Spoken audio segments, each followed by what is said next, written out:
Muy buenas tardes, reverenda Magda Aguirre, pastora bautista de las Iglesias Bautistas de Puerto Rico, y en esta ocasión pues me comparto un poquito mi reacción sobre la situación del genocidio que se está perpetrando allá en Palestina y por qué yo estoy en contra de eso. Yo creo que es bien importante y tengo que partir primero de mis convicciones. Yo soy creyente de que la convocatoria del Evangelio es la vida, no la muerte. No es posible que podamos estar afirmando en una destrucción de seres humanos que realmente no tienen razón de matar. No hay razón de matar a niños ni a mujeres, ni una sección de un grupo de seres humanos que han entendido que sus convicciones no pueden estar subestimadas o bajo el control de un sistema político que es genocida. Quiero decirle que parte de algo que me pasó. Vi una película hace mucho tiempo en Netflix, por supuesto, y era la situación de un hombre que era casado y era de la sección de Palestina y quería regalarle una nevera a su esposa.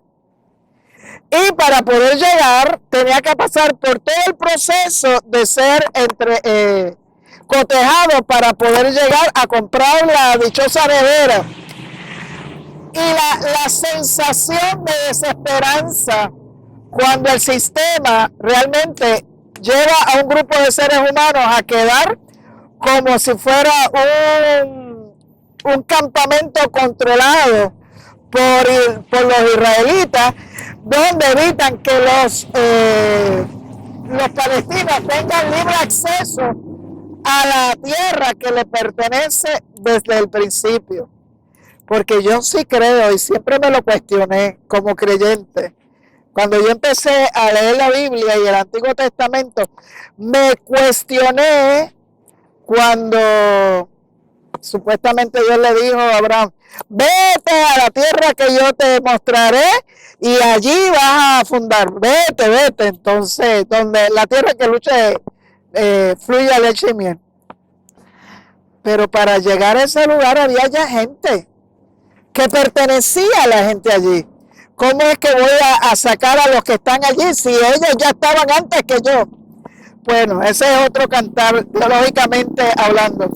Pero hoy, cuando yo comienzo a ver la situación de la destrucción que se ha dado en Palestina, especialmente en el área de Gaza, eso me conmovió hasta lo más intenso, porque ¿a quién han estado matando?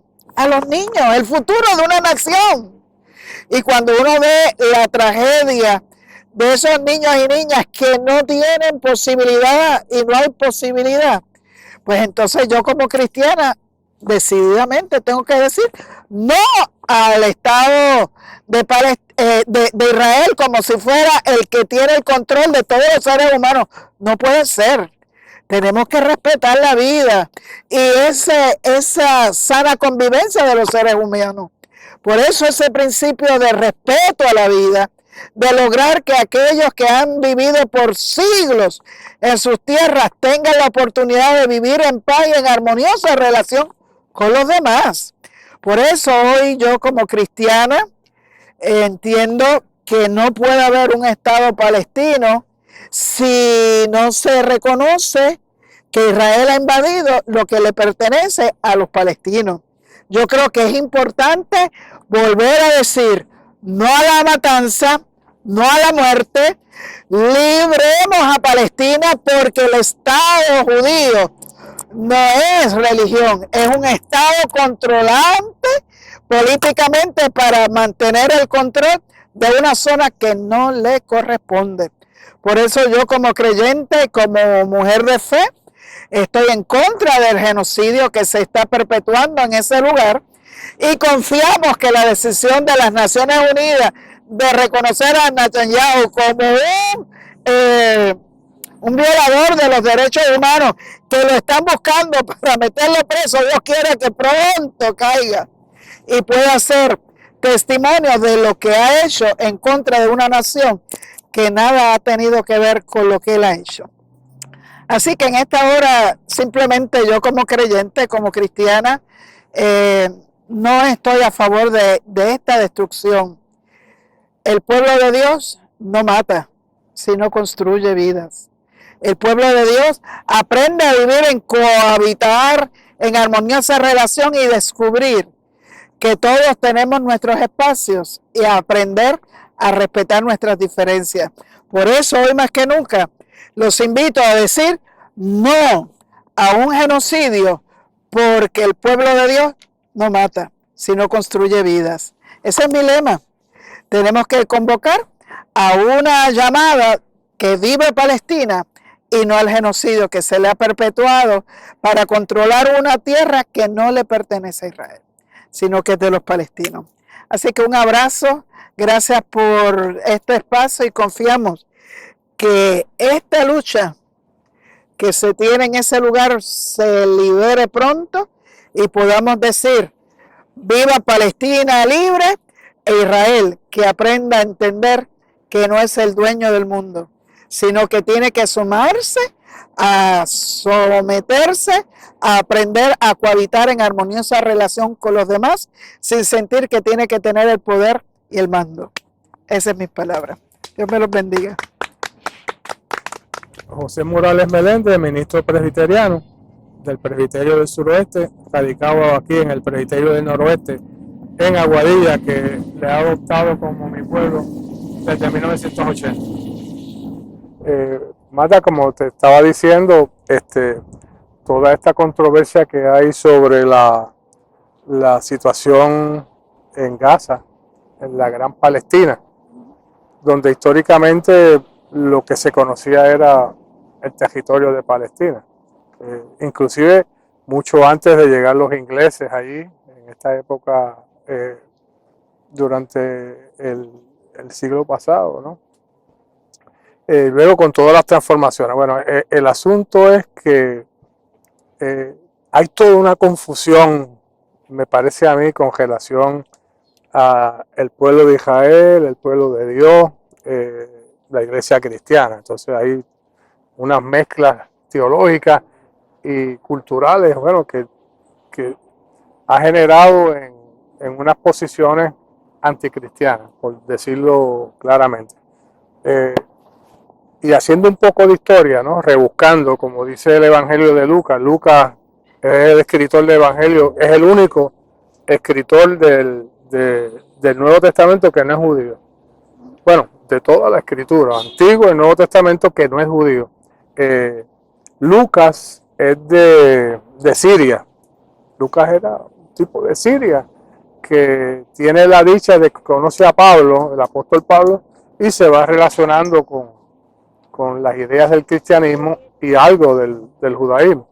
Pero Pablo entonces escribe, y el inicio del libro de Lucas, ustedes lo pueden buscar en sus casas, el Evangelio de Lucas comienza diciendo, mira, yo quise ordenar toda la historia, porque Lucas era médico y era historiador, y él, comenzando su escrito, el único escritor gentil desde la perspectiva así teológica es él. Dice, yo quise ordenar y clarificar la historia. Por eso yo investigué los hechos, los sucesos que ocurrieron, el testimonio de los que sí fueron testigos. Porque bien es cierto que Lucas no es del tiempo de Jesús, es mucho tiempo después.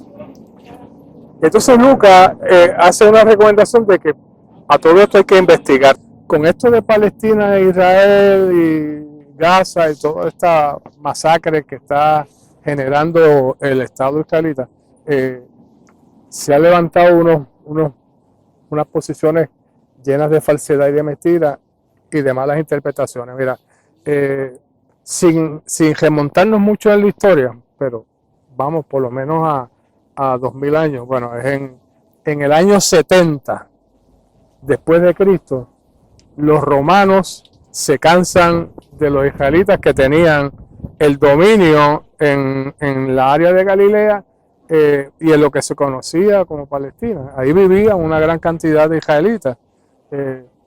que habían llegado a unos acuerdos con los romanos, ¿no? Los romanos, cuando invadían los territorios eh, eh, como imperio al fin, dominan la hegemonía, ¿no? Dinero, idioma. Pero con los israelitas hicieron algo distinto. Le permitieron conservar su idioma. Los israelitas pudieron, bajo el dominio romano, conservar el arameo, que era el lenguaje en aquel tiempo, el hebreo, podían libremente practicar su religión y podían tener un gobierno compartido, entre comillas, ¿no? Porque estaba el procurador que representaba a Roma, que era el que cobraba los impuestos, al que cobraba los impuestos de los israelitas, ¿no? Y gozaban de cierta libertad, bajo el concepto que tenían los romanos de la pax romana, que realmente la pax romana era la fuerza del gajote, porque tenían la guardia pretoriana con armamento y equipo pesado para garantizar la paz en los territorios, para que no se sublevaran contra los israelitas. Bueno, pero los israelitas tenían una mentalidad nacionalista y con las muelas de atrás aceptaron esa relación, pero comenzaron a engañar a Roma y a no declarar los impuestos, y se quedaban con gran parte del dinero, y particularmente los sacerdotes israelitas, los sacerdotes judíos, manipulaban mucho el dinero y obtenían muchos beneficios de esa relación con el imperio romano. Los romanos se hartaron, o sea, ya no lo soportaban a los israelitas. Había un grupo extremista, ¿no? Que no creía en el diálogo y querían que los romanos se fueran del territorio palestino. Recordemos algo de lo que se hablaba de la Palestina. Un pequeño grupo del judaísmo hablaba de la tierra prometida, qué sé yo qué, pero la tierra prometida era una idea, un concepto que se fue generando a través de la historia, pero eso es otro capítulo aparte. El asunto es que los romanos se hartaron cuando un grupo, comienza desde un grupo que se llamaba los macabeos, y los macabeos decidieron enfrentar militarmente a los romanos, ¿verdad?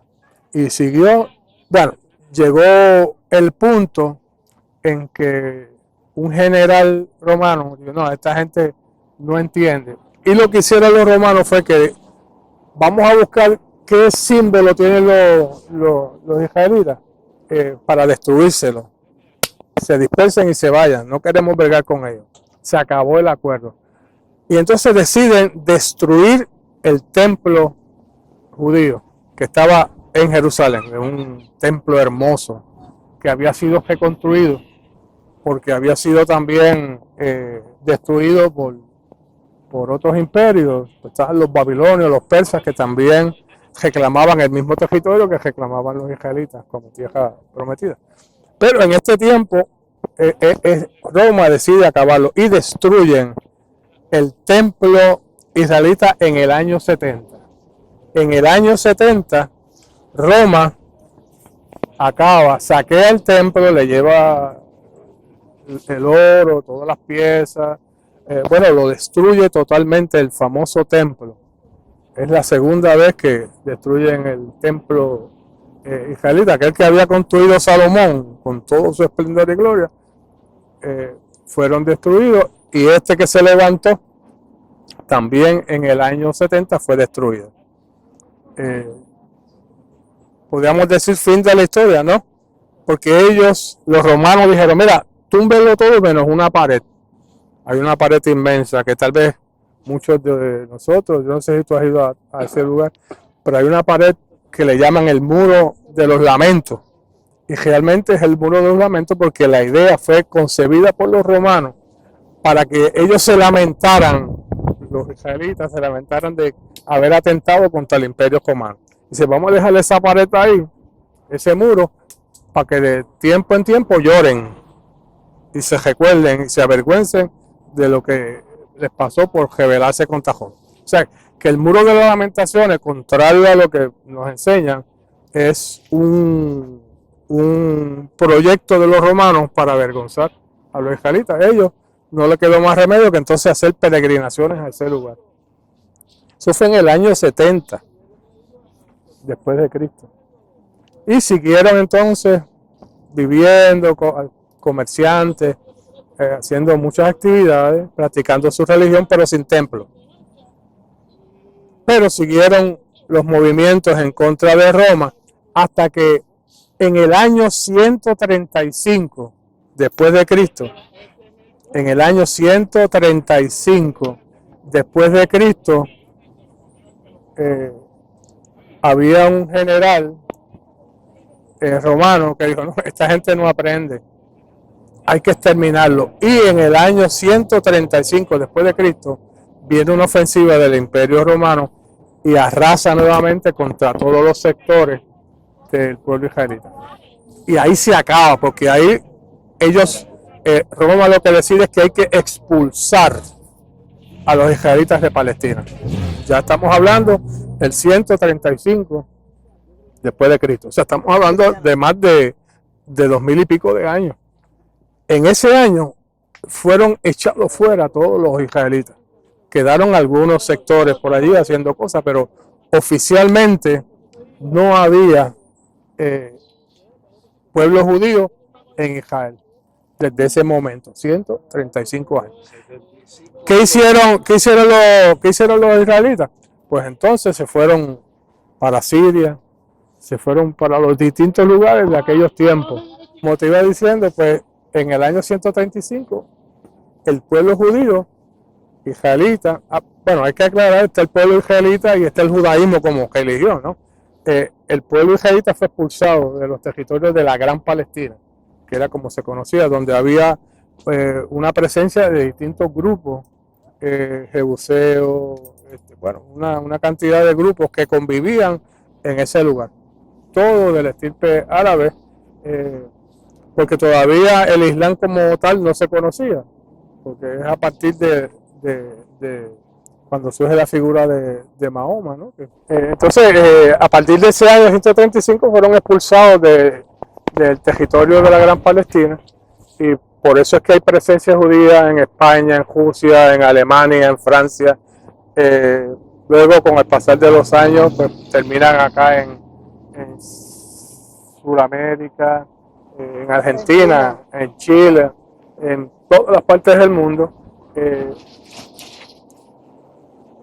¿Qué pasó en ese tiempo? Pues ya no había israelitas allí, o sea que siguió Palestina. O sea, esa tierra realmente puede decir que ellos, desde la perspectiva teológica, dijeron que Dios le había regalado ese territorio. Pues yo te voy a regalar a ti Washington completo, Washington DC, Casablanca te lo voy a regalar, porque Dios me dice que te lo regalo. Eso fue lo que pasó. Ellos dijeron que era Dios que le había regalado esa tierra. Pero en esa tierra había gente, y había gente mucho antes que ellos. Y antes de Cristo, en la historia, también habían otros pueblos y había presencia, ¿no? La época de Salomón, de rey David, de Saúl, de todos esos reyes del pueblo de Israel. Y pensar que el pueblo de Israel realmente es una nación que era compuesta por distintas tribus. O sea, ahí no hay una pureza. Tal cosa como pureza israelita no hay, porque era una mezcla de tribus. Inclusive las 12 tribus de Israel son eso, 12 tribus dentro de la historia, ¿verdad? Que es una mezcla de etnias, de grupos. Pero podríamos estar hablando horas y horas, ¿no? De antes y después de Cristo. Yo estoy hablando para ver si llegamos al asunto de la preocupación que tenemos hoy. Ellos fueron expulsados.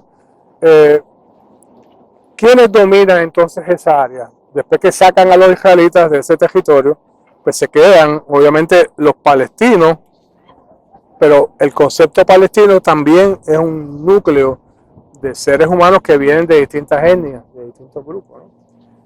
Y se quedaron ahí viviendo, que era lo que antes que llegaran los israelitas ellos vivían ahí. Bueno, va cambiando el mundo. El imperio romano desaparece, pero surgen otros imperios. Surgen muchísimos imperios.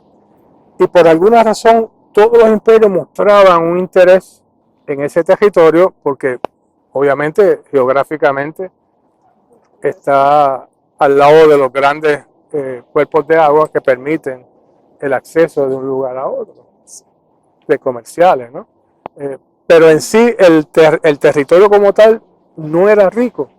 De hecho, los romanos lo tenían por una cuestión estratégica, naval. No era porque el territorio fuera que fluyera leche y miel. Eso era un sueño y ese no era el sitio donde había leche y miel, era en otro lugar. Pero ellos insistieron que era igual. Durante la época de la hegemonía de los grandes imperios, es durante el imperio inglés que mostró interés en esa zona, porque los ingleses mostraron interés en el área de África y también en el área de la Palestina, por una cuestión geopolítica. Y los ingleses ocupan entonces Palestina, pero los ingleses llegan con la misma mentalidad de los romanos, de la coexistencia pacífica, ¿no? También a fuerza de cajote, como hicieron en la India, ¿no? Que trataron de establecer su poderío, lo lograron, permitiendo algunas libertades. Pero allá en la Palestina, aparte de esto, todos los mapas, y tanto bajo Roma como para los ingleses y otros imperios, mantuvieron el concepto de Palestina. Eso se conocía como Palestina, no Israel. O sea, nunca se llamó Israel. Cuando se hacía referencia a Israel, se hablaba del área de Jerusalén, donde había presencia de todos los sectores, árabes, todos los grupos árabes, y también los israelitas, que hubo un momento en que tuvieron presencia fuerte, ¿no? Entonces, los ingleses tratan de plantear también la coexistencia con el grupo de la Palestina y lo logran. Pero empiezan a generarse los conflictos entre los mismos grupos palestinos y los intereses de los ingleses. Se le complica la vida a los ingleses, como le pasó a los romanos, pero los ingleses no tomaron la decisión que tomaron los romanos de masacrarlos, sino que los ingleses decidieron entonces empezar a negociar y propiciando su salida. Ya ellos entendieron que debían salir del área de la Palestina. En eso hay un grupo de israelitas, de judíos y judíos ortodoxos, que comienzan a plantearse la necesidad de regresar al territorio palestino. ¿Por qué? Porque están teniendo problemas en España, están teniendo problemas en Alemania, están teniendo problemas en Rusia, en todos lugares, y entonces ellos dicen, necesitamos un sitio para constituirnos como nación, porque ellos, a pesar de que se fueron por las distintas partes de la tierra, mantuvieron ese concepto de que eran nación. Yo no voy a juzgar si somos nación, yo afirmo que Puerto Rico es una nación, ¿verdad? Y por encima de cualquier cosa, yo voy a luchar porque siempre tengamos ese concepto.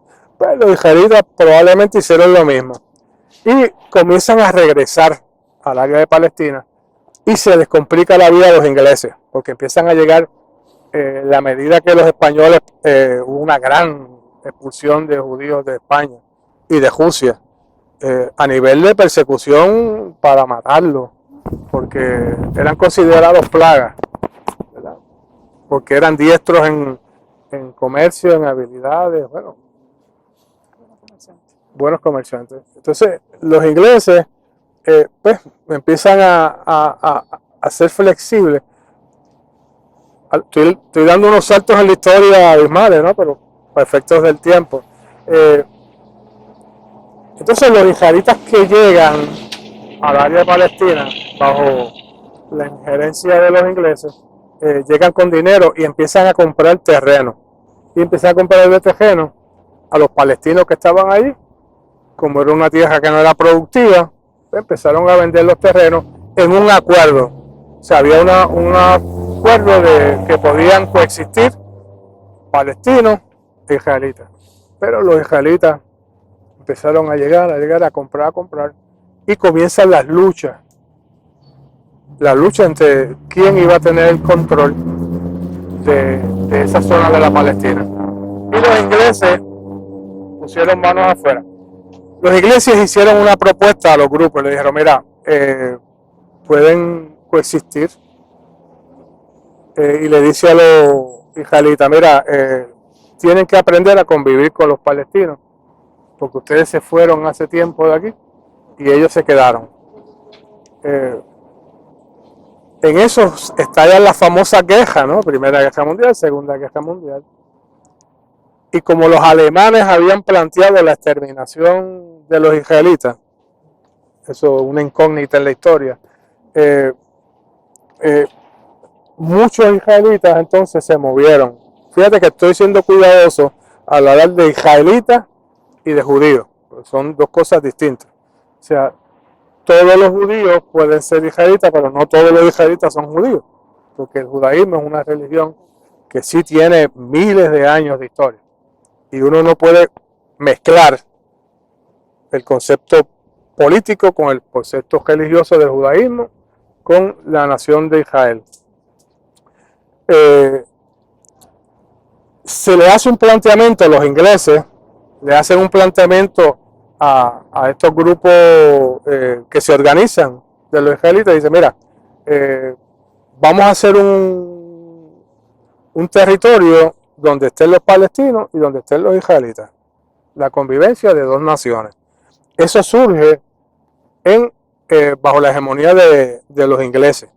Mucha gente dice que fueron las naciones, no, fueron los ingleses. Bueno, cuando termina la Segunda Guerra Mundial y se dan cuenta de la barbaridad que habían hecho los alemanes contra los israelitas, practicantes del judaísmo, pues había como que una vergüenza mundial de que habían exterminado millones de israelitas, ¿no? Que había habido una aniquilación de esa nación y que había que permitirle a ellos reunificarse y formar su nación. Pero el primer planteamiento fue que el territorio que le iban a dar no era en Palestina, porque las Naciones Unidas desde un principio sabían que los palestinos tenían hegemonía sobre ese territorio y entonces llegan a un acuerdo para un terreno y una zona en África, que es el ofrecimiento que se le hace a los israelitas, era en África, y aceptaron. O sea, el grupo, el liderato incipiente de los israelitas aceptaron que fuera en África. Santo y bueno, ¿verdad? Los israelitas, los ingleses entonces deciden resolver el problema y dicen, pues ya esto se resuelve. Pero en las Naciones Unidas vuelven los imperios tras vestidores a pensar que había que tener hegemonía de los imperios, particularmente los Estados Unidos, en esa zona, en la zona de Palestina, en Oriente Medio, para crear los balances geopolíticos. Y es una proyección de los norteamericanos de que entonces en vez de irse para África, que se vayan allí en Palestina, que se le permita a los israelitas tener un espacio en aquel lugar.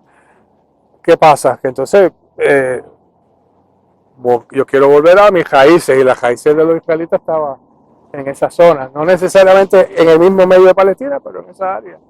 Entonces las Naciones Unidas lo que hacen es, entonces dicen, bueno, en el 48, dicen, vamos a permitir que los israelitas creen su Estado, pero también el planteamiento fue de dos estados, el Estado palestino y el Estado israelita, y prepararon unos mapas.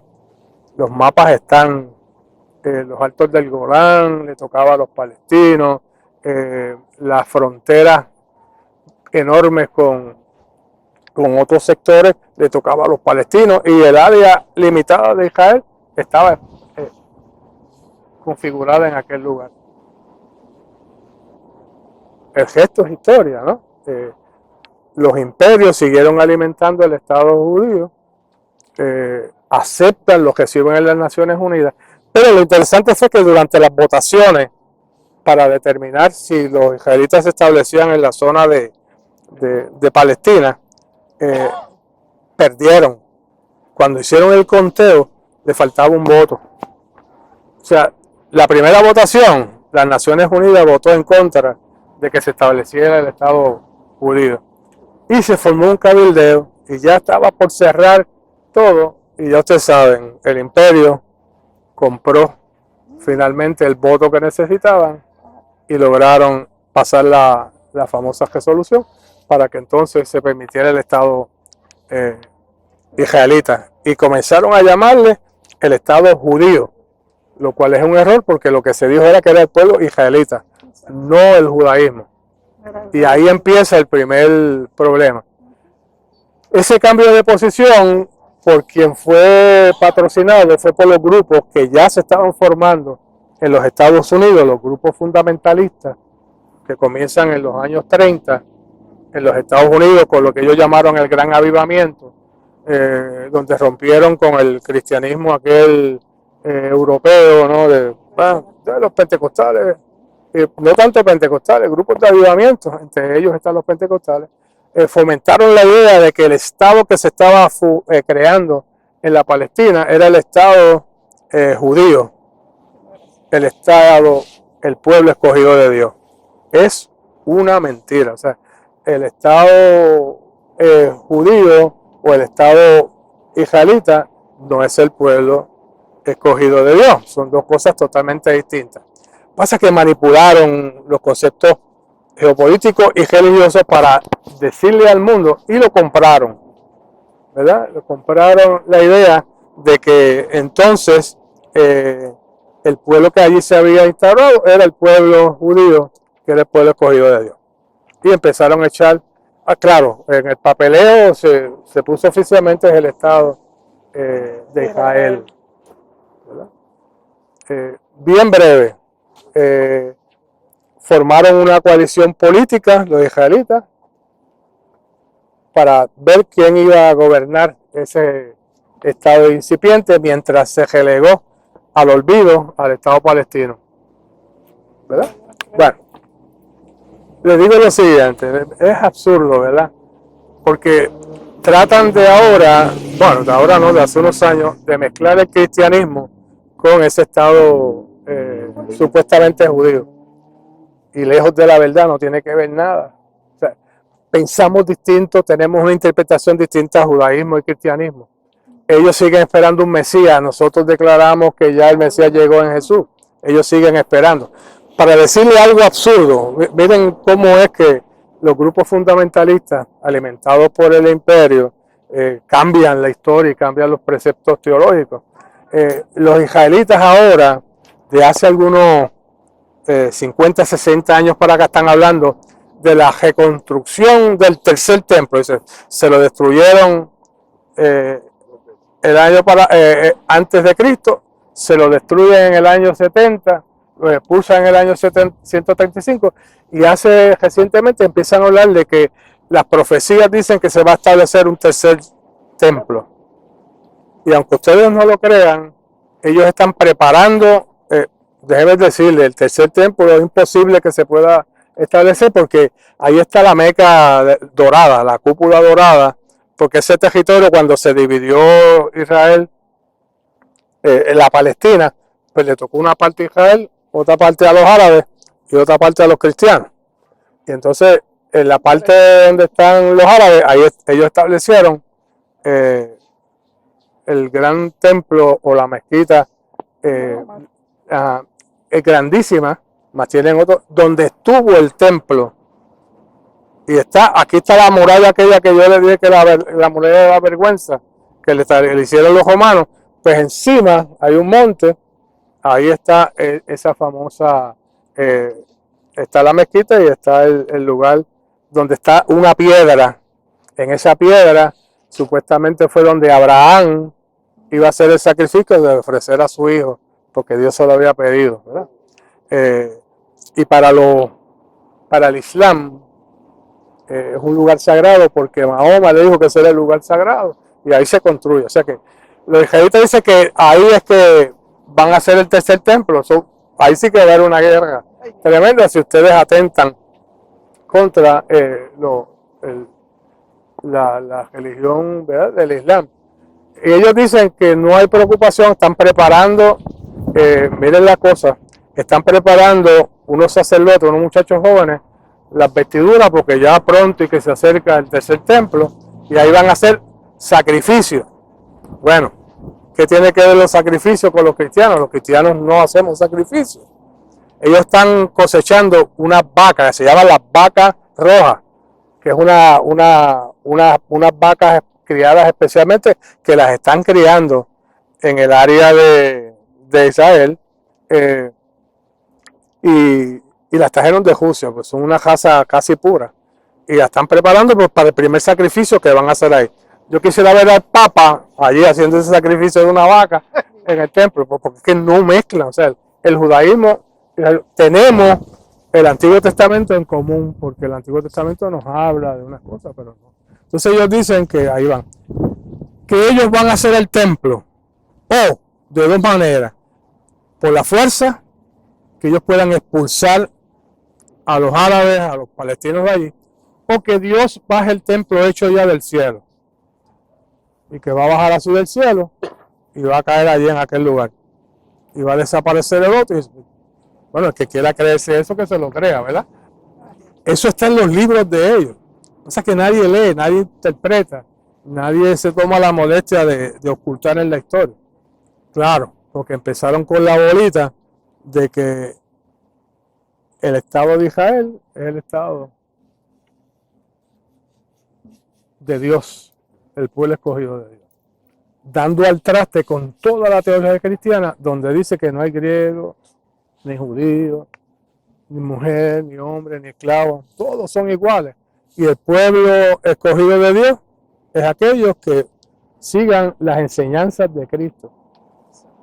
Entonces, no hay manera de justificar, claro, lo que nos han enseñado a mucha gente, a muchos cristianos de buen corazón, cristianos buenos, de que ese es el pueblo escogido de Dios. No, eso es un pueblo criminal, sanguinario, que no tiene que ver nada con el pueblo que Dios llamó sobre la faz de la tierra, que era un pueblo para ser, bueno, Abraham, dentro de la historia, le dice, mira, sobre ti haré las naciones del mundo, para que sean bendición para la tierra. Pregunto, ¿ese pueblo de Dios está haciendo bendición para la tierra con el genocidio que están haciendo? Que muchos estudiosos ya están haciendo estudios en términos porcentuales y de promedio, de que están causando más daño porcentualmente del que hicieron los alemanes contra el pueblo de Israel. Los alemanes los metían en un horno y los dejaban un tiempo. Los israelitas los usan de horno para crear fuego con ellos, bombardeando niños y mujeres. O sea, es incompatible la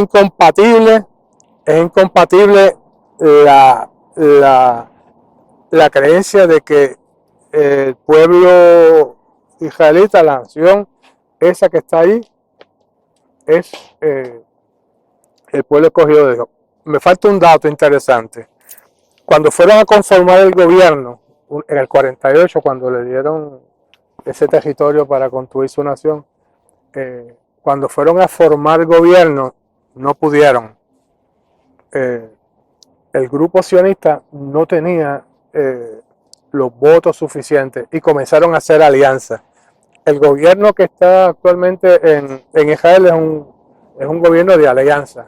¿Con quién hicieron alianza? Bueno, hicieron alianza. Había el que lideró todo esto, era llamado Ben Gurión, que lleva el mismo nombre que tiene el aeropuerto. Y Ben Gurión, para lograr obtener votos de otros sectores, particularmente de los fundamentalistas y judíos ortodoxos, le dijo, bueno, si ustedes se unen con nosotros para formar un gobierno, a los hijos de ustedes, le dijo a los judíos ortodoxos, no tienen que hacer servicio militar, van a quedar excluidos. Y sus hijos a lo que se van a dedicar es a estudiar, y el gobierno le va a pagar los estudios. ¿Cuáles son los estudios de los hijos de los judíos ortodoxos? Pues estudiar la Mishnah, la Torah, que son las enseñanzas rabínicas. Y un joven de ese sector no tiene que ir a hacer los 2 años de ejército, de servicio militar, y se dedican a estudiar la Torah por la mañana, la Mishnah, todo el día. Ustedes habrán visto en las películas y en las noticias, son los que tienen los jabitos, así, y se visten de negro, y tienen unas cositas por aquí, que todo eso tienen unos símbolos, ¿verdad? Entonces ahora se le ha formado un problema porque los muchachos que son israelitas, pero que no son judíos, se ven acá, nosotros nos están matando en la guerra, supuestamente en la guerra, pero ellos no van, porque es que es un acuerdo, ¿no? Ahora el Tribunal Supremo del pueblo israelita le obliga ahora a por lo menos 2.000 jóvenes de ese sector ortodoxo tienen que inscribirse en el ejército. O sea que estamos a punto de que esa unión que le da el favor a Netanyahu para gobernar se rompa. Ya mismo eso quede para atrás. Bueno, pero es un error de los cristianos pensar y respaldar un gobierno genocida que mata, asesina, contrario a lo que las enseñanzas nos enseñan. Claro, hay algo muy importante cuando usted hace un análisis de los 10 mandamientos. Hay uno de los mandamientos que dice que no matará, pero los rabinos enseñan eso, los 10 mandamientos dicen no matarás, pero por debajo dicen sí, pero recuérdense que no matarás a otro israelita. Cuidado, ¿verdad? Entonces esa parte no la dice. Por eso ellos libremente van y matan a los palestinos, porque el mandamiento dice no matarás, pero no a otro israelita, ¿no? Así que es insostenible que ni grupos religiosos, pastores, teólogos, respalden esa absurda idea de que ese estado político que gobierna el pueblo de Israel es el pueblo escogido de Dios. Son una partida de canallas, de asesinos, que asesinan sin piedad, ¿verdad? El otro sector pues, también, porque en la guerra del 67 los israelitas ocuparon un territorio que ya estaba definido como que era parte de Palestina, los altos del Golán y otros sectores, ¿verdad? El área de Gaza. Miren, Gaza, la gente habla de Gaza como si Gaza fuera enorme, pero yo creo que Gaza, el área donde está ocurriendo el genocidio es como, geográficamente como Arecibo. O sea, no estamos hablando de grandes extensiones de terreno. Estamos hablando de un área pequeña, densamente poblada. Bueno, le estoy diciendo que es un poquito más grande que toda el área geográfica de Arecibo, que es representativa. Y ahí vivían más de 2 millones de palestinos. O sea, edificaciones, comercio. Hay videos antes de la invasión de Gaza, florecientes con su forma de ser. Y esta gente los ha aniquilado. Bueno, mi llamado es a que investiguemos, analicemos, busquemos en la historia. O sea, nosotros no vamos a luchar para que ellos entonces hagan un templo, para que quemen vacas y corderos, porque el cristianismo está bien definido. O sea, no nos une, bueno, nos une una historia del Antiguo Testamento, ¿verdad? Con muchas ideas.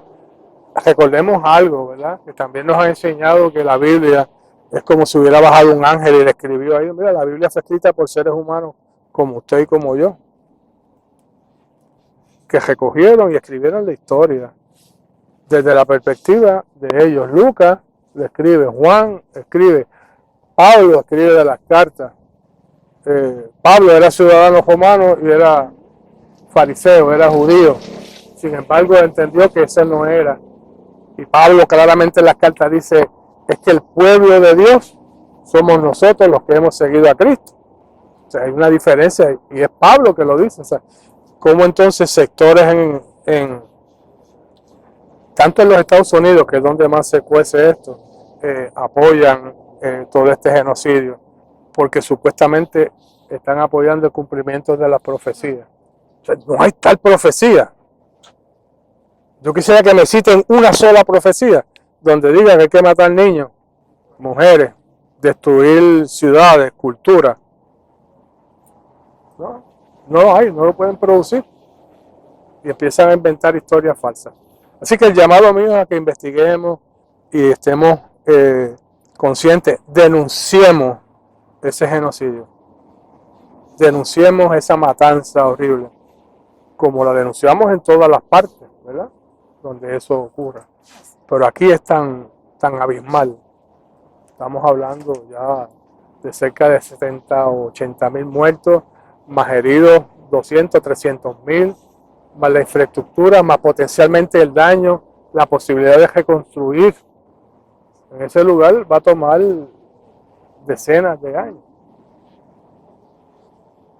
Rompamos ese mito de que el pueblo escogido de Dios es el Netanyahu, el pueblo de Netanyahu. Netanyahu es un desarmado.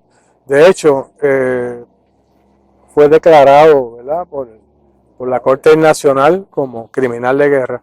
Pero antes que eso, el propio sistema de justicia de Israel le radicó, yo le diría que 70, 80 cargos de sobornos, extorsión, mal uso de fondos.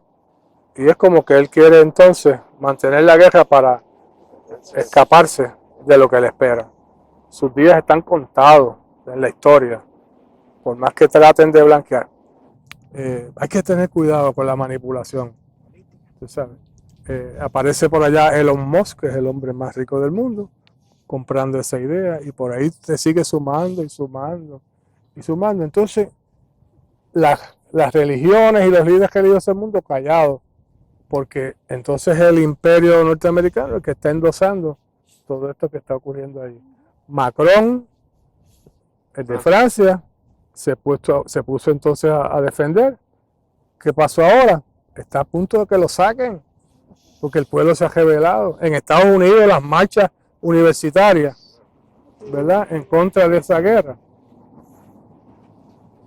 Por eso es que Donald Trump ganó, porque los jóvenes dijeron, espérate.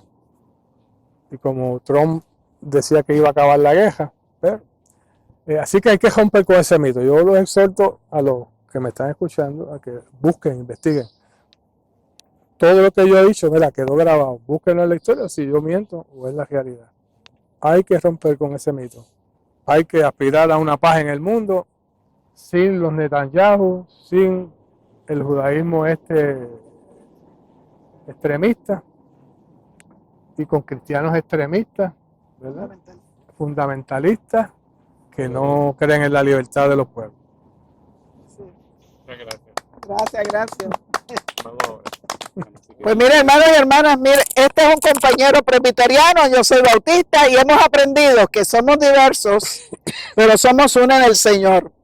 Esta es la visión del entendimiento de lo que quisiéramos reconstruir en esta realidad de lucha por liberar a Palestina, para que Palestina sea libre. Y hemos aprendido que ser cristiano en la diversidad nos enseña a amarnos, a respetarnos y a declarar que donde hay muerte, la palabra del Señor es vida y vida en abundancia.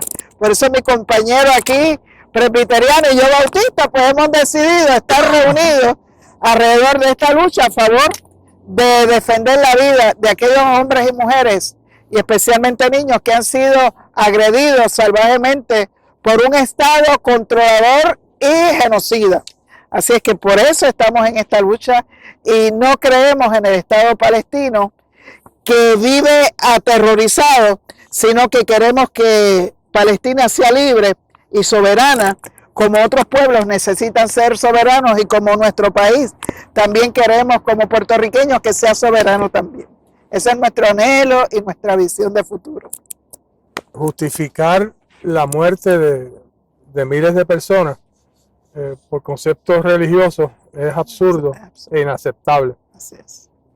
Y mucho menos aceptados por una iglesia que permanece silente, callada.